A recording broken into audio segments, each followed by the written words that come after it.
Setelah lo selesai nonton video kali ini, kita bakal ngebahas dan lo bakal bisa menerapkan sebuah trik komunikasi yang kalau lo terapin dalam kehidupan komunikasi lo bakal bisa mendapatkan informasi apapun dari siapapun. Bahkan trik ini itu seringkali digunakan saat misalkan investigasi atau mungkin perlu data dari narasumber langsung yang memang sifatnya itu dia secret atau dia nggak tahu bahwa dia sedang diteliti. Ini efektif banget untuk bisa lo mendapatkan informasi dari siapapun. Dan mereka itu bakal mengungkapkan informasi tersebut secara nggak sadar.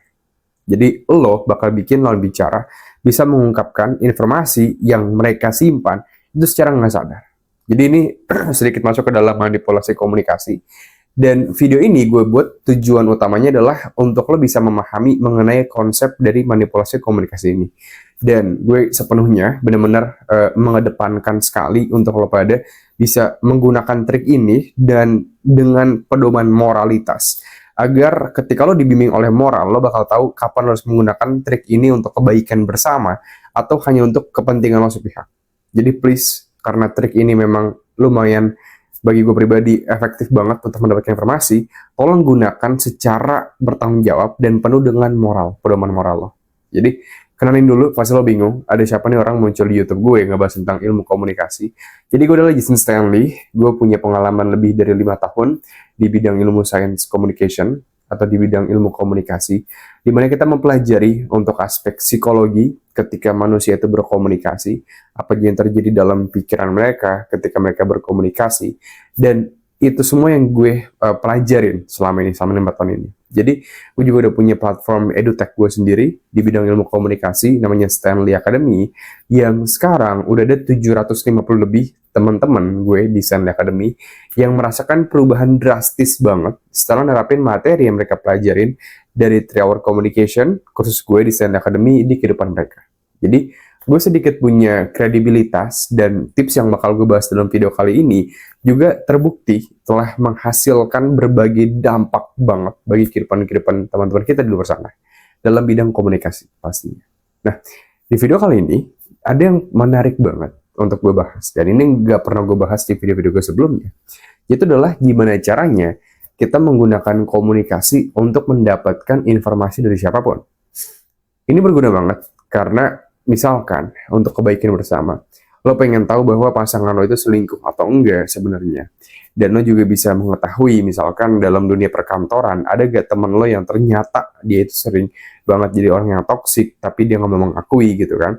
Lo bisa mendapatkan informasi-informasi yang kebanyakan orang, itu mereka jaga ketat informasi tersebut, biar nggak bocor ke orang-orang gitu kan. Tapi dengan lo menerapkan trik ini, maka lo bisa mendapatkan informasi apapun, dari siapapun. Nggak peduli seketat apapun informasi tersebut dijaga. Nah, untuk ngebahas trik ini, gue harus ngebahas dulu fundamental atau the root cause dari sebuah teori. Karena gue percaya sepenuhnya dalam pembelajaran atau pemahaman sebuah konsep, lo nggak bisa cuma sekedar, oh ini lo yang harus lo lakuin A, B, C, D, E, F, G gitu. Itu kita bakal bahas juga di akhir video. Itu kan lebih ke arah praktikal step-nya. Tapi gue lebih pengen kita berdua tuh ngelihat terlebih dahulu ke dalam teori abstraknya terlebih dahulu. Jadi apa sih yang mencetuskan teori manipulasi ini tuh bisa muncul gitu loh. Jadi gue bakal awali dengan sebuah konsep yang cukup menarik, yaitu adalah privacy management theory. Nah, jadi privacy management theory adalah sebuah konsep komunikasi yang menjelaskan bahwa pada dasarnya manusia itu pasti menjaga sebuah informasi dari diri mereka. Dan informasi ini itu bakal dipilah dan dipilih informasi mana yang pengen mereka sampaikan ke orang di luar diri mereka. Ibaratnya gini, anggap dalam diri lo itu ada 100 informasi. Lo itu secara aktif bakal memilih informasi mana aja yang bakal lo keluarin.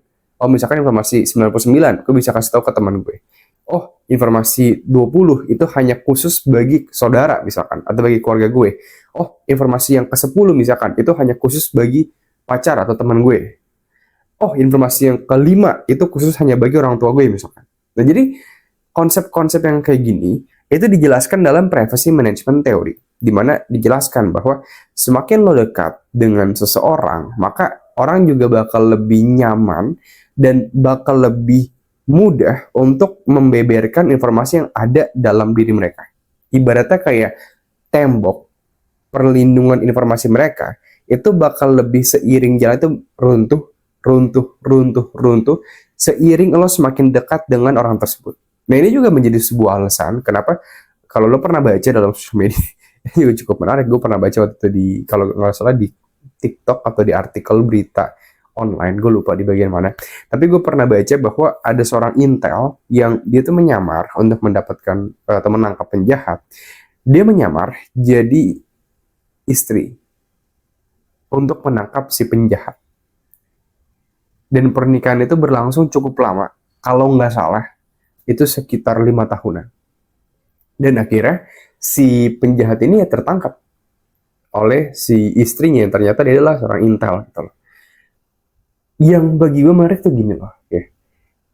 Kenapa sampai intel aja itu menggunakan teknik komunikasi pendekatan seperti ini?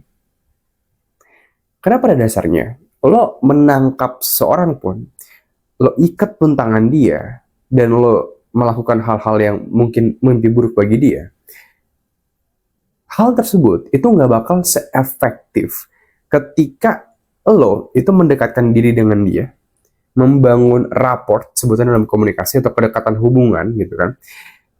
Dimana ini, kalau sampai terjadi rapport ini, kedekatan hubungan lo sama si lawan bicara, maka dia pun bakal lebih mudah, dia bakal lebih rela untuk memberikan informasi yang ada dalam diri dia. Karena dia merasa udah makin dekat sama lo. Oke, jadi dapat poin nih. Ada 2 cara utama untuk lo mendapatkan informasi. Satu, melalui intimidasi. Kedua, melalui yang tadi gue sebutin, yaitu adalah membentuk kedekatan. Intimidasi lebih preferable untuk short term, yang membangun hubungan jangka panjang itu lebih ke long term. Oke, sekarang gini. Oke bang, yang perlu gue perhatiin gini bang, gimana caranya gue bisa mendapatkan informasi, karena tadi kan gue udah jelasin nih privacy management teori, bahwa ada orang yang dimana bahwa dijelaskan kalau dia ngobrol sama orang, dia bakal aktif memilih informasi mana aja yang bakal dia omongin ke orang tersebut. Gue pengen tahu pacar gue atau pasangan gue itu selingkuh atau enggak. Gak mungkin dong dia bilang ke gue, karena kan gue pasangan dia. Gimana kayak gitu caranya? Ada 2 cara. Oke. Pada umumnya, informasi bakal disampaikan sama orang ketika ada 2 kriteria yang dipenuhi. Satu, lo udah cukup dekat sama orang tersebut. Jadi lo harus membentuk kedekatan terlebih dahulu. Ini gue bakal bahas gimana caranya.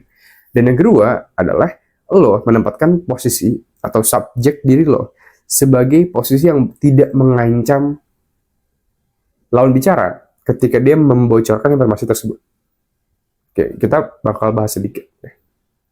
Yang pertama adalah membentuk kedekatan. Membentuk kedekatan dengan lawan bicara itu ada banyak banget metode-metodenya. Tapi yang paling gue suka dan paling efektif banget, lo hanya perlu 30 hari ke depan itu melakukan yang gue sebut sebagai active listening. Active listening adalah aktivitas di mana lo itu mendengarkan lawan bicara dengan intensi benar-benar ingin memahami apa yang dibicarakan lawan bicara. Gue ngeliat ada banyak banget teman-teman di luar sana yang ketika lo mendengarkan, itu kebanyakan ada yang cuma main handphone, ada yang cuma kayak jawab oh iya ya doang, atau bahkan udah mikirin abis lawan bicara itu selesai ngomong dia mau ngomong apa. Dan ini semua bukan active listening. Active listening adalah lo benar-benar mendengarkan lawan bicara, duduk diam menghadap lawan bicara, dan ketika dia ngomong, lo tuh mengajukan pertanyaan lebih lanjut, bahkan lo pengen memahami.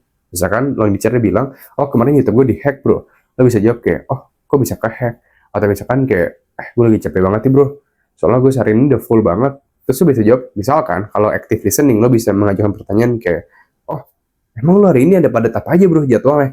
Nah itu adalah active listening, daripada cuma sekedar oh iya ya, oh gitu, oh gue juga sama nih bro, malah lo ngadu nasib gitu kan. Itu fatal banget. Oke.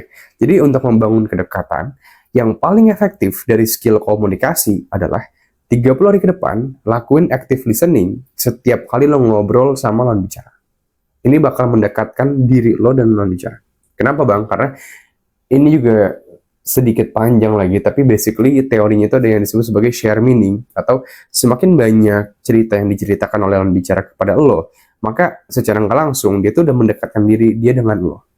Nah, jadi poinnya adalah gimana caranya dia bisa cerita kalau lo adalah pribadi yang tidak enak untuk diajak bercerita. Tapi kalau lo adalah pribadi yang enak diajak bercerita, tempat dia buat curhat, maka setiap kali dia ada masalah, maka dia bakal curhat sama lo. Itu cuma kayak logik simpelnya banget. Nah, tapi untuk dia bisa percaya dan bakal curhat sama lo, maka lo harus menjadi pendengar yang baik terlebih dahulu.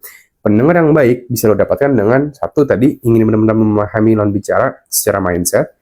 Yang kedua adalah mengajukan pertanyaan lebih lanjut. Dan yang ketiga, body language lo. Ngadep ke lawan bicara, eye contact, bahu, kaki semua ngadep ke lawan bicara. Oke. Ini yang pertama. 30 hari ke depan, target yang pengen lo dapetin informasinya, dengarkan dia secara seksama. Lakuin active listening. Yang kedua adalah menempatkan posisi lo sebagai orang yang tidak mengancam kalau informasi yang disampaikan lawan bicara itu disampaikan kepada lo. Oke, sebagai contoh, ada dua kondisi. Ketika lo pengen mendapatkan sebuah informasi dari pasangan lo bahwa dia selingkuh atau enggak. Misalkan kayak gitu. Oke. Cara pertama adalah lo posisinya sebagai pacar yang masih sayang sama dia misalkan. Atau yang kedua, ya, misalnya masih sayang nih, kalau masih sayang lo ngomong kayak, nggak, kamu jujur ya sama aku, kamu masih sayang nggak sama aku, kamu misalnya kayak gitu. Ya. Dia bakal memiliki kecenderungan untuk pastinya melindungi diri, karena lo masih sayang sama dia nggak bakal ngaku dia selingkuh atau enggak gitu kan. Tapi kalau yang kedua, kalau misalkan lo bilang ke dia sebagai contoh, ya, gue sih cuma mau tau doang, kayak gue nggak ada masalah lo mau selingkuh atau enggak, karena gue juga sebenarnya udah nggak ada feeling juga sama lo. Gue cuma pengen tahu aja, karena ini kan kita juga udah mau ngeudahin hubungan ini. Satu kali aja, coba lu jujur sama gue. Lo selingkuh nggak dari gue? Dan ketika lo ngomong kayak gini, lo tuh menempatkan posisi lo sebagai, oh gue nggak apa-apa kok, gue nggak peduli. Jadi orang itu harus merasakan aman terlebih dahulu untuk dia bisa mengungkapkan perasaan dia atau apa yang dia rahasiakan. Nah ini bisa dihasilkan dengan kondisi satu, lo nggak ngejudge dia. Yang kedua, dia nggak bakal mendapatkan ganjaran atau hukuman dari konsekuensi informasi tersebut. Sebagai contoh misalkan, coba lo ngaku dulu deh bro, lo korupsi gak? Nah misalnya itu satu, ya kan? Atau yang kedua, gini bro, kalau lo ngaku lo korupsi, kasih tahu gue dua orang yang memungkinkan lo untuk melakukan korupsi tersebut di perusahaan. Dua orang ini yang bakal gue kasusin, gue bakal tutup mata aja. Deal sama gue. Nah ini berarti gue menjamin, tenang aja, lo kasih tau ke gue, lo bakal aman. Jadi lo menempatkan posisi lo sebagai orang yang tidak mengancam. Nah, ini bisa dapatkan dengan gimana bang? Dengan pikirin, kira-kira dari diri dia, kalau sampai dia ngomong, apa sih yang paling dia takutin? Contoh, kita memposisikan misalkan, gue misalkan, let's say kita jadi pihak yang selingkuh, ya kan? Yang paling kita takutin adalah takutnya kalau gue jujur, nanti gue bakal dikira, oh iya gue selingkuh terus gue bakal diviralin atau gimana gitu kan. Tapi kalau misalkan kita sebagai orang yang pengen tahu pasangan kita tuh selingkuh atau enggak, kita bisa bilang kayak, tenang aja gue gak bakal viralin atau apa, itu janji gue. Gue cuma pengen tahu doang aja kok. Abis ini udah, gue fine-fine aja. Nah itu bakal lebih enak. Jadi lo menjamin ke lawan bicara bahwa tenang aja, yang lo anggap sebagai mimpi buruk gak bakal terjadi kok. Tapi gue cuma pengen tahu doang aja. Nah orang ketika lo menjamin memberikan safety seperti itu, mereka bakal cenderung untuk lebih open. Oke, jadi 30 hari ke depan lakuin active listening, dan yang kedua, ketika lo akhirnya mau menanyakan informasi tersebut, posisikan diri lo sebagai orang yang tidak mengancam. Oke, again, ini adalah trik yang sering banget digunakan. Banyak yang mikir kayak kalau gue ngelakuin active listening, emang iya bang, orang bakal lebih cenderung terbuka sama gue? Iya. Jawabannya absolutely iya. Absolut iya. Mendengarkan dengan baik membuat orang lebih nyaman ngobrol sama lo. Otomatis dia bakal lebih banyak bercerita kepada lo. Terapin ini aja. Kalau sampai nggak berhasil, komen di video ini, bang, menjadi pendengar yang baik nggak ada dampaknya. Dan itu nggak mungkin banget terjadi. Oke. Dan by the way, bagi lo pada pengen belajar lebih lanjut tentang ilmu komunikasi, bisa lancar berkomunikasi tanpa rasa gugup, gagap, belibet hanya dalam 30 hari doang. Bahkan bisa menguasai skill-skill komunikasi yang lebih advance, kayak berretorika, berargumen, mematahkan argumen lawan, bikin siapapun bilang iya ke yang lo minta. Dan lo juga bisa menerapkan karisma yang bakal bikin siapapun itu nggak sabar pengen ketemu sama lo lagi setelah lo selesai ngobrol sama mereka. Jadi lo menjadi orang yang berkarismatik. lo bisa cek aja 3 Hour Communication di stanleyacademic.com. Udah ada 750 lebih teman-teman kita, baik dari konteks profesional, temen yang udah di lingkungan kerja, atau mungkin di kampus, atau mungkin di sekolah, jadi punya kebanjiran temen gitu kan, atau mungkin negosiasi bisnis, yang udah merasakan perubahan drastis banget setelah nerapin materi yang mereka pelajarin dari 3 Hour Communication di kehidupan mereka. Lo bisa cek aja di Google, stanleyacademic.com, atau cek di pin komentar di bawah. Bye-bye.